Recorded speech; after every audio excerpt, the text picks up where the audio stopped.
Well, it's been a pretty long time since I've made a video. Probably the longest stretch I've gone without making a video for several years. Anyways, update on what I'm doing in life before I talk about spiritual topics. I was going to sell my home and move to Winnemucca by where my daughter lives. But these times are not that great for selling homes, and so that's just not going to happen at this time. And we'll just put it off till some other day. That's just the way life is. Nevertheless, I've been very busy. Not necessarily working on art projects, but working on other projects. The latest thing I've done is I've got a stack of, it's got to be 300 pages of paper, and I believe there's like close to 20 pages that I'm going to mail out tomorrow to, I believe I've got 73 senators and people in Congress that I'm mailing, and it deals with money. A few of you I've forwarded that to. That's not going to, it's going to require a massive amount of other intellectuals to figure out how best to implement it, if in fact they ever do implement it. But I will tell you that I got the inspiration on how to do that from God. And although it's simple in my mind to understand it, it's very difficult to get other people to understand it, because forever money has been created improperly. And even Jesus talked about the issue about money and how it's created and everything. So yeah, I'm sending that out tomorrow. I don't expect any response. Basically what I said in my cover letter is, maybe after, in the United States we have a population of about 350 million people or thereabouts. And my comment was, maybe you'll recall that I gave you this information that prior to the collapse of our civilization, which should probably take place fairly soon. I don't know, when I say fairly soon, what does that mean? 10 years, 5 years, 20 years? I don't know, but it sure seems like that's what's going to happen fairly soon. And it's not just here, but worldwide. That maybe after 100 million people in our country perish, maybe they'll decide to change the way money is made rather than to continue on the path that constantly leads to annihilation of civilization all the time. Anyways, I don't expect any change, but when you're given that kind of information from spiritual sources, I don't know if it's a lack of irresponsible or dereliction, or I'm not entirely sure what you'd call it, if you do nothing with it. And so just out of thinking like that, it's like, you know what? I'm going to spend the money and the time and the effort to print that stuff up and send it out, even if I don't expect anything good to come about it. In the same way, that's what got me started making videos too. Because I have information that corrects I won't even say corrects, but because I have the truth about the way the spiritual realms work and this realm and everything else, because God's given that to me. For many years, I just kept my mouth shut and I didn't say anything, especially because I was in an organized religion at the time I was receiving a lot of this information. And, I could integrate certain things, but I really couldn't say much about what was going on in the background of my life because, first off, they'd probably excommunicate me because they'd think I was trying to usurp their power and authority, when I have no intention of doing that. I just thought that I was a weirdo for receiving information from God as verses over the pulpit or in the books. So, yeah, that's where I'm at today. And what did I want to talk about today? Well, I've been writing it down for over a month now, and as it turns out, I just don't feel that motivated to discuss the topic, but I will discuss it. I just don't feel that motivated about it. Maybe you will, I don't know. But it's the concept that bifurcates what I teach from everything in the world. And you know what it is about the difference between duality and non-duality. And what I teach, which I call duality, I don't know, only because it's the opposite of non-duality. It isn't duality in the sense that those that are non-dual conceptualize non-duality, because the way they conceptualize non-duality is they integrate ignorance into the equation and say, well, if you think things are are dual in nature and everything, you're ignorant and you're not aware. And when you wake up and become enlightened, you'll realize that all of reality is non-dual. And so then that's why they teach non-duality. And I refute that claim wholeheartedly, but not on the grounds that they think I refute it. So here's how it goes. They proclaim non-duality, and when I say they, honestly, it's all organized religions in the entire world. I don't care if it's Christianity or Buddhism or Hinduism or any religion that exists teaches non-duality at the very core. Most religions, the parishioners or the members or the followers, there's probably maybe 10% of them that dive deep enough into the religion that they have belonged to their entire life to understand what I'm talking about, that in fact the core of their religion is non-dual. But they say that only because, when I say they, non-duality in the way it's taught, not in the way it's taught, non-duality in the way it is, based upon what enlightened people even understand. A person can be truly enlightened, and I don't mean delusionally enlightened or any of that nature. I am saying absolutely enlightened, like Buddha, can have an understanding of non-duality as reflective of reality. They can do that. And in fact, they will gravitate to that concept. But even though they're enlightened, does that mean that they know what the truth is? No, absolutely not.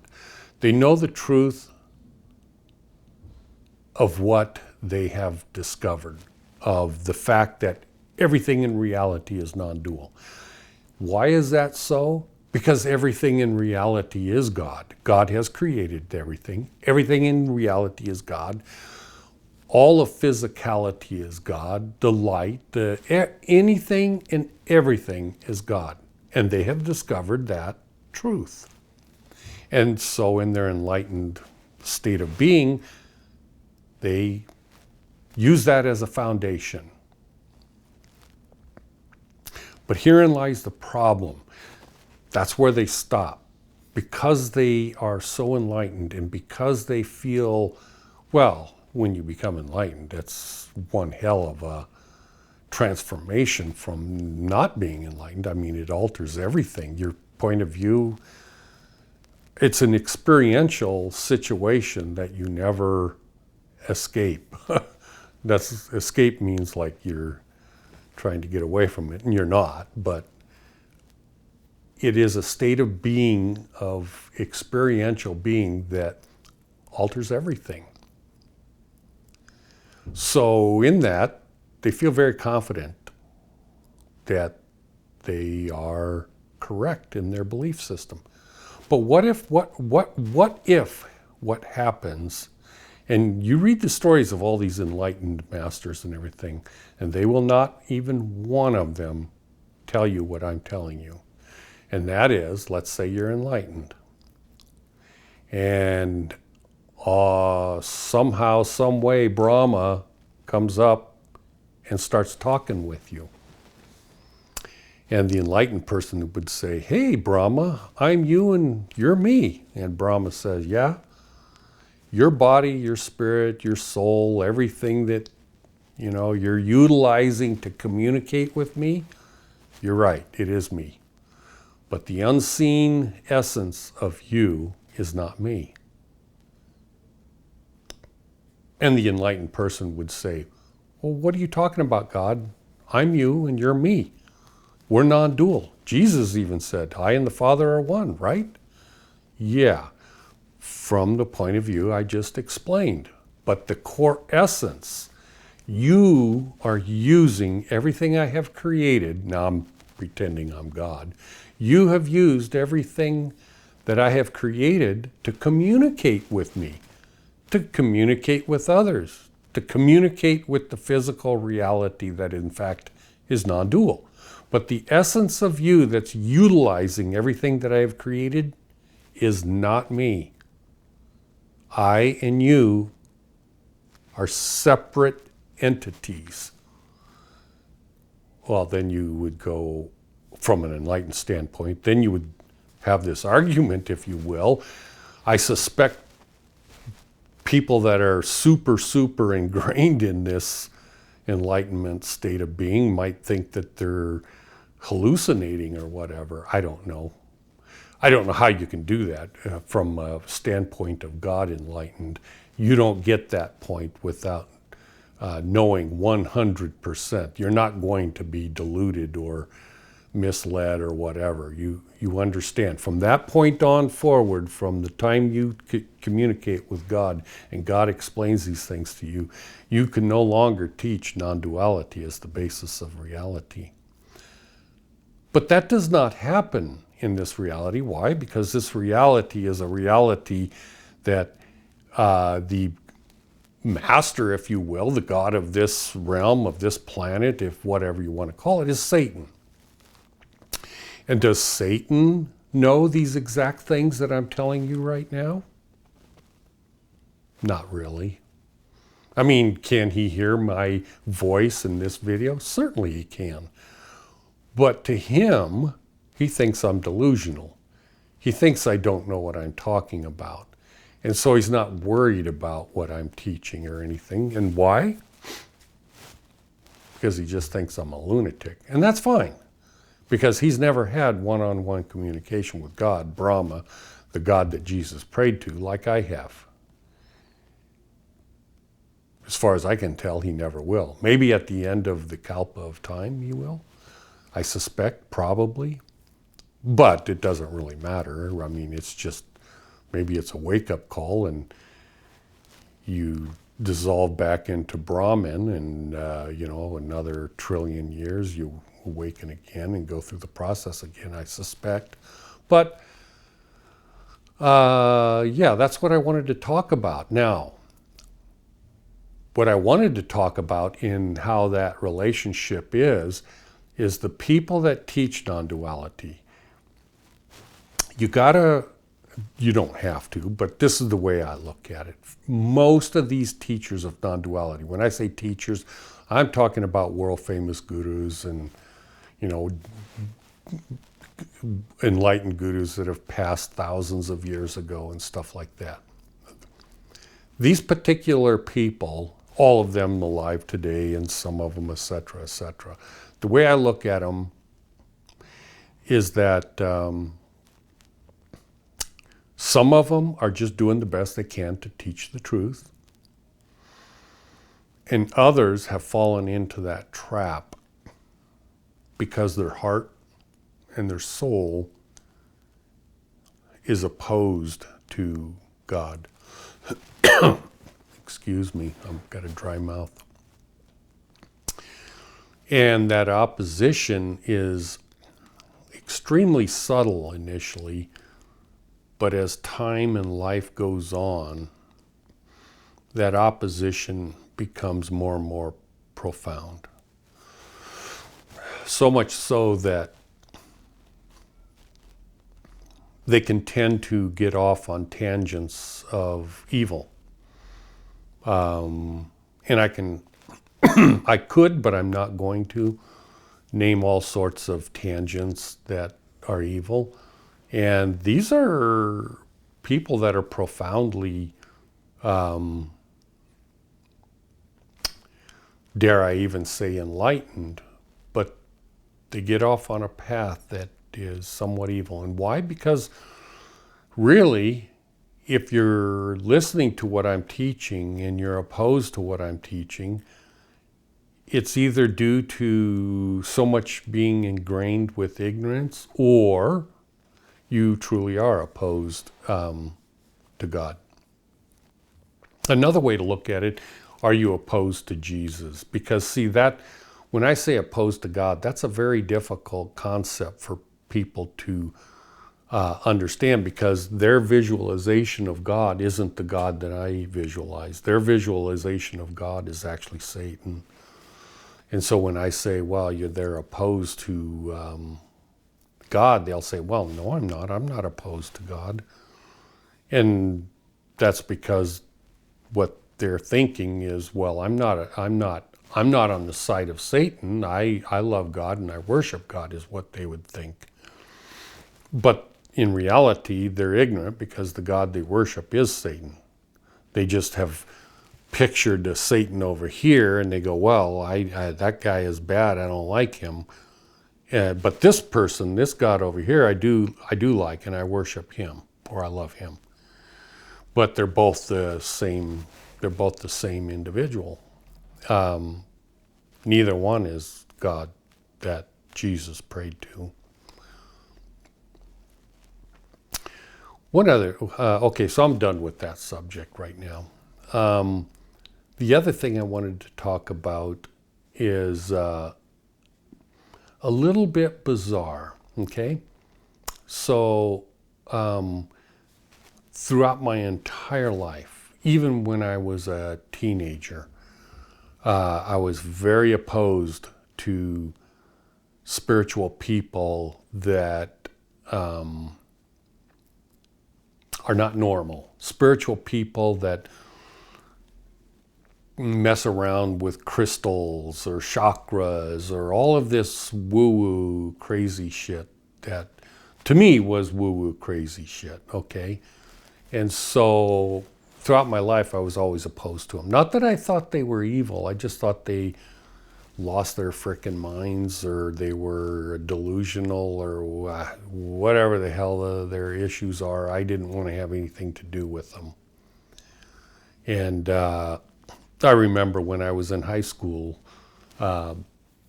before I met my wife, I knew a few girls that I was, girlfriend. I wasn't their boyfriend, but I hung out with them, and I thought they were interesting, and I thought that I might get to know them better and maybe have her as my girlfriend or whatever. But in the end, I found out that she was into spirituality to a level that I wasn't ready for. And it's like, whoo, I'm getting away from this chick. There's something seriously going on in her head. She's like, psh, lost it.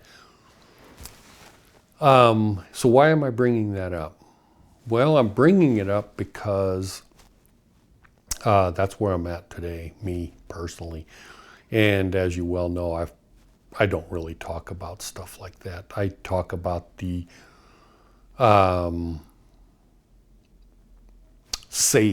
the very safe subjects. Well, it may not be safe to oppose non-duality, but who cares? I do it anyways because that's the whole point of what I know to be true, and so I teach against it. But I don't bring up the spiritual things that would place me in the category of that, what I used to consider delusional. And I guess I don't bring it up because of that. I mean, because throughout my life I used to think people like that were delusional. But now I realize that, like for instance, witchcraft, that's a good subject that relatively few people, I suspect no one that watches my videos studies witchcraft. And I don't mean witchcraft based upon the aspect of evil, but I'm talking about witchcraft in that they have love in their heart and soul. They don't worship Satan. They don't worship any God per se, other than they feel that the God that has created this reality must love them, otherwise they wouldn't exist. And so they worship the earth and the water and the fire and they have all sorts of ways of communicating with the earth, and they use the earth as a medicinal purposes, and they are able to manipulate reality to a certain degree on a supernatural basis and stuff. So these are the witches or witchcraft that I'm speaking of. And so they're not bad. They're not bad people. And they have tapped into a source of spiritual strength that would normally cause you to think, wow, they're either evil or they're so far off on the deep end, I don't want to have anything to do with them. That's similar to the other person, you know, people that study chakras and all of this sort of thing. And it's the same thing. But now I'm in that category. But I don't talk about it. But I will talk about it a little bit right now. And I always say this, I hope to chase a lot of people away that watch my channel. Although very relatively few people do watch my channel. And I'm always saying, I hope I chase more away. I hope I chase more away. And it's like, well, who in the hell would say that? If they're making the trouble to create a video, they want millions and millions and millions of people that follow them and send them money and this and that and everything else. And I'm always doing the opposite. It's like, I'm trying to chase people away. Don't watch me. Don't pay attention to me. And a lot of people probably, when they hear that, they flip the channel and say, well, the hell with you. I will change the channel. The hell. It's like, good, great, goodbye. But why do I say that? I say that because people are not ready for what I teach. And it's like what I teach may be valuable to them 10, 20, 30, 40, 50 years from now. But right now, they're not ready for it. And so that's why I say I try to chase people away, because they'll just become antagonistic. They're not going to enjoy what I teach. It isn't going to hit their heart and soul. And when I say I love you from the bottom of my heart, I'm speaking to those people that feel the same connection that I do to this deity, God, that nobody knows the name of and everything, that you know intuitively in your heart and soul that this God loves you and you love this God, but you have no name for this God. I mean, yeah, you can call it Brahma, but that's just a Hindu name given that kind of fits. I mean, if that's the word they're going to use, that's what I came up with.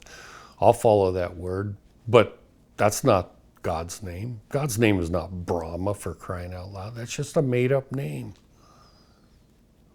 I just pray to this unknown God, and this unknown God has contacted me, and I can damn well guarantee you that this unknown God is definitely not Satan. But anyways, so what have I witnessed in my own life that would scare normal people away if I talk to them? I'm going to tell you now, and hopefully I'll scare a lot of you away and you'll think I'm a crazy lunatic or whatever. So they talk about prophecy.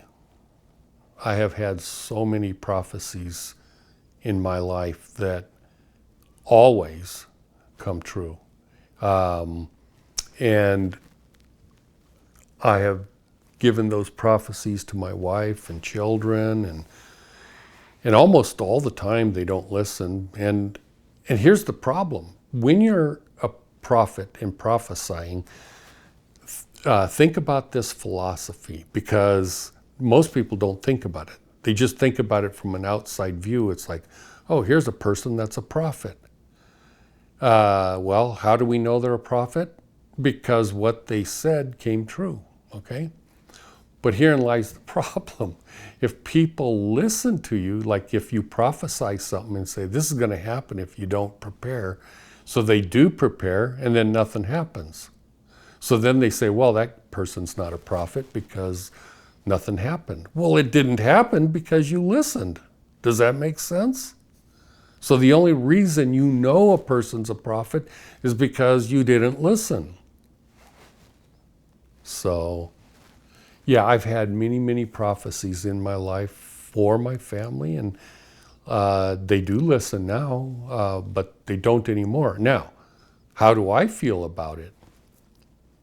I never know if I'm doing prophecy. It just happens, and I feel super compelled to say something, and it's like, but I don't know if it's a prophecy, and then it happens, and it's like, oh my gosh, that was a prophecy. So you know all these forest fires in the world, and what was it, just several days ago, all these people got burned up and killed in Hawaii, and it's in Greece. What was it, a couple of years ago, Greece was burning up and people jumping into the ocean and all that kind of stuff. I'd have to look into my, I have a journal, I'd have to look into it, but I would guess it was, dare I say, 20 years ago, I had that profound prophecy of these fires that are going on right now. And at the time, I told my nephew and my brother and my wife and everybody else, and they just thought it was cool, you know, but they didn't look at it as a prophecy. And honestly, neither did I, but it was so powerful of a vision that I just had to tell those that were close around me. And I told them exactly what was going to happen. And this is before anything like this was happening. And it's exactly the way my vision showed, which was happening in the world. But I've had many of those. I think the last one that I had that was really powerful was probably 8-9 years ago. And I will tell you, but I honestly can't, I don't know that it's going to take place or anything, but I will. I guess it's why I've got all these pages that I'm mailing to the senators and everything. Maybe that's why I'm doing that. I don't know. But I had the prophecy of a total collapse of civilization. And when I say a prophecy, it was a vision to me. I saw it happen. And it was very detailed and extremely heart-wrenching, because in that vision, it didn't need to happen. It wasn't like it was a nuclear war or an asteroid from outer space. It was just the breakdown of society due to money. And when it happened, well, in the country I live, the United States, and in my country alone, over 100 million people die. And it's just because of a collapse of breakdown in society. And throughout the world, that's going to happen if something doesn't change. And that's why I'm mailing all this stuff about how to change the way money is created.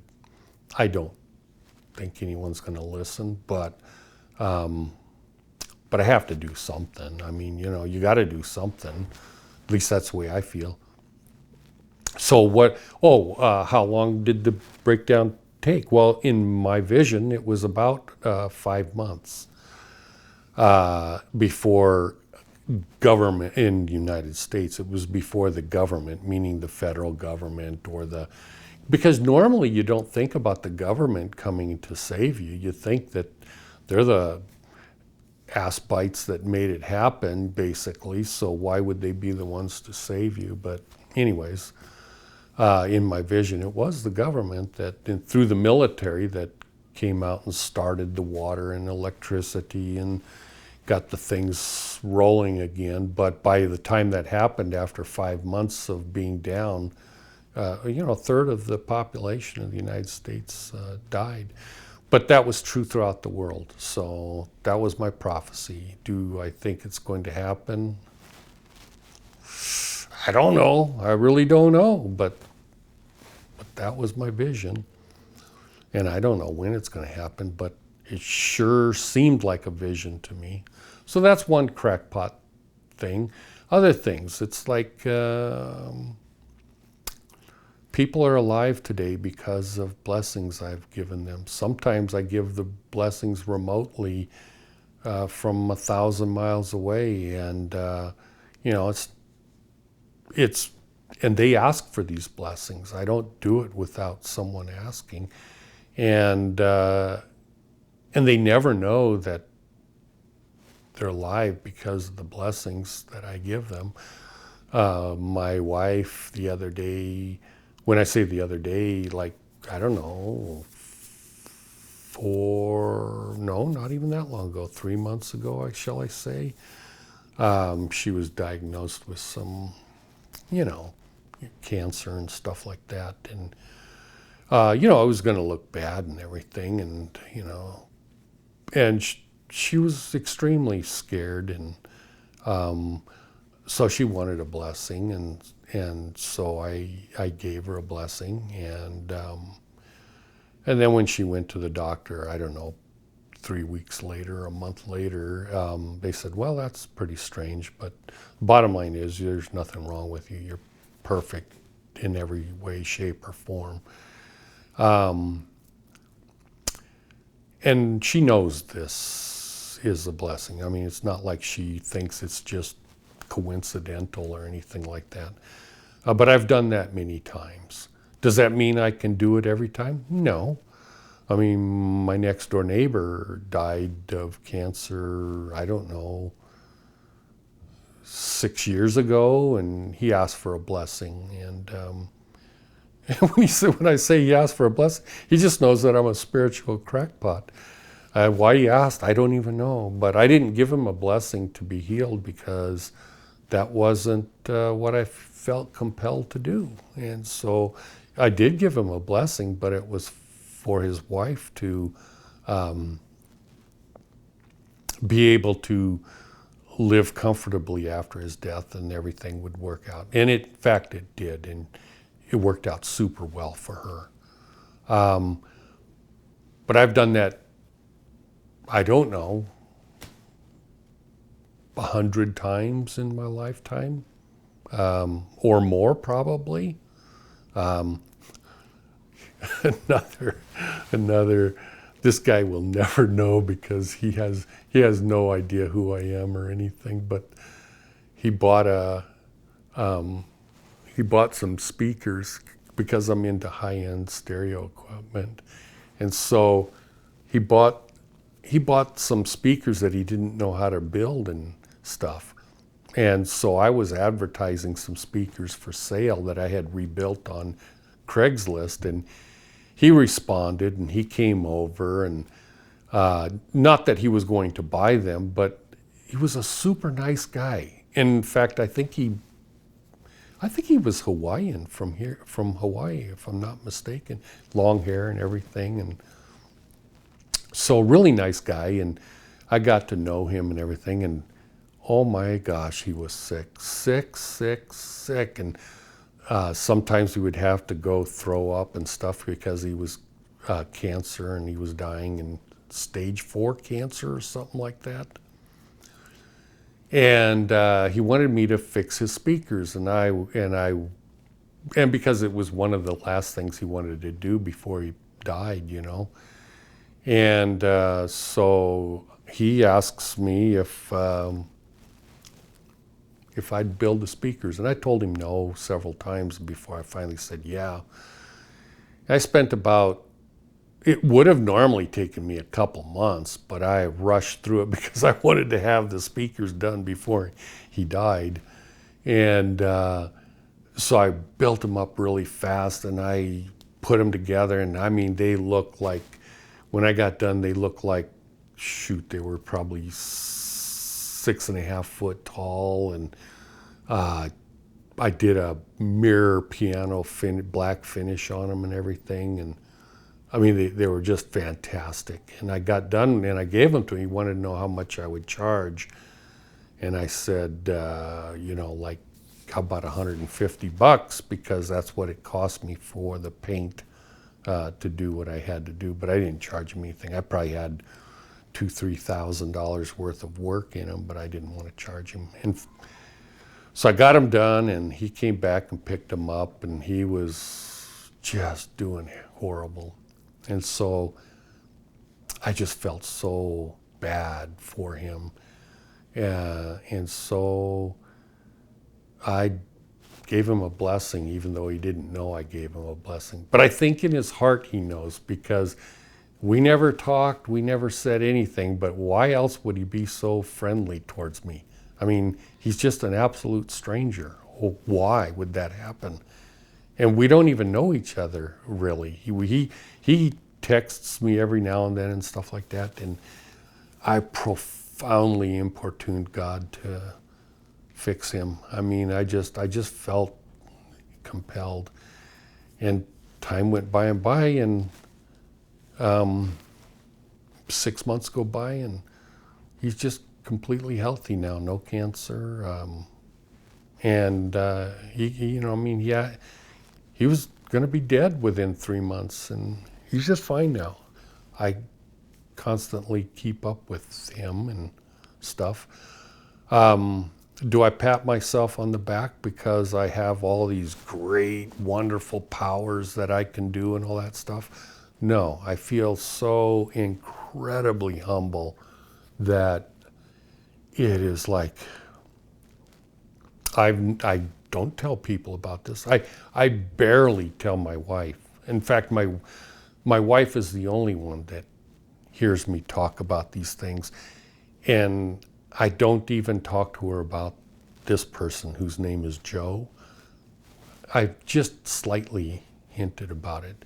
And this is just between God and me. And he's alive because I gave him a blessing. But it isn't me, it's God. I mean, when you think about reality from a standpoint of, from an enlightened standpoint, and you know that all of reality is an illusion, this is where Jesus said, you know, if you had the faith of a mustard seed, you could move a mountain from here to there, you know. And I'll tell you about that parable in a second. But so if you know that reality, I mean, cancer or whatever, it isn't real, for crying out loud. Your body isn't real. It's all an illusion. So it isn't real difficult to eradicate the cancer from someone's body if you realize that it's just an illusion. And when you have cancer in your brain and in your mind, you know you're going to die, and so in fact you do die. Now, I'm not saying people that die from cancer don't have faith or anything, but you know as well as I do, you've heard stories about people with positive thinking are able to alter the course of these sorts of things. Well, that's what I do. So the parable of the, this is the last thing I'm going to talk about. The parable of the mustard seed. You know, Jesus says something to the effect of, if you had the faith of a mustard seed, you could move mountains. But what the hell does that mean? It doesn't mean, yeah, I mean, I know it says it in the Bible, as small as a mustard seed, but that's not the point. That's not the point at all. The point is, a mustard seed has faith to grow into a mustard plant, a big, tall, I mean, some of them look like a tree, I guess. And so it does that genetically, you could say. Well, the DNA of the mustard seed makes it do that. But you could also look at it a different way from a spiritual standpoint, that the mustard seed has faith that it's going to grow into a big, tall plant. That's the faith of a mustard seed. So when Jesus said, if you had the faith of a mustard seed, you could move mountains. And why is that? Because you, when he's talking to you, you're not a mustard. You are a embryonic God. You are an embryonic essence that is utilizing the creation of God to manifest yourself into this world. And you have the capacity to become aware of everything around you, and become aware to the point that you might even become enlightened and stuff like that. And when you have the faith of a mustard seed, meaning the mustard seed grows into a mustard plant, if you have the faith of your essence of what you are, an embryonic God, you can move mountains. No big deal. You can heal the sick and the lame. You can raise the dead. You can walk on water. There is so many things you can do. But that's not the end of the story, because in reality we have multiple essences vying to do one thing over another and everything. So, for instance, you could have the faith of an embryonic God, but if you do that combined with the realization that you're here temporarily to learn what you're supposed to learn, and to exercise, and to give you opportunities of choices and everything, when you know that and you realize that you can have faith to do something, but you're also abutting up against the faith or the power of this reality, meaning Satan and demonic forces and everything else. So you might have great faith, but you'll be stifled in carrying out what you want to do just because of that. So maybe the next time, on the next video, I'll talk about other things, but just to let you know, yeah, there is a tremendous amount of supernatural, weird stuff that goes on in my life, and has gone on for many, many decades. And it would scare most people away. And most people would think that it's just absolutely delusional, is what they would think. But it isn't. It's absolutely real. The people that think it's delusional, the people that think that this reality is logical and reasonable to accept as being real, those people are delusional. And who are those people? Everyone. Almost everyone. Everyone that isn't enlightened thinks that this reality is real. And so they accept it. And so they conform to the laws and the rules set by this illusionary reality. But when you transcend that experientially from an enlightened standpoint, you're no longer held to those rules and standards that apply to this physical reality. You're able to do things and see things and hear things and feel things that nobody else does, because you're not complying with the rules that apply here on this plane of existence. So I'm going to cut that short because my dinner is done, and I just wanted to close by saying I absolutely do love you. I hope that the people that love me aren't scared away from these strange things that I'm telling you about. But I hope that it reinforces the fact that God is real and that God loves you, and that you do need to just stay on the path. And, you know, if not in this life, in another lifetime, so what? Don't become apathetic or impatient or anything of that nature. Just keep moving along. And don't think that you need to get to the end of the journey. Enjoy the path.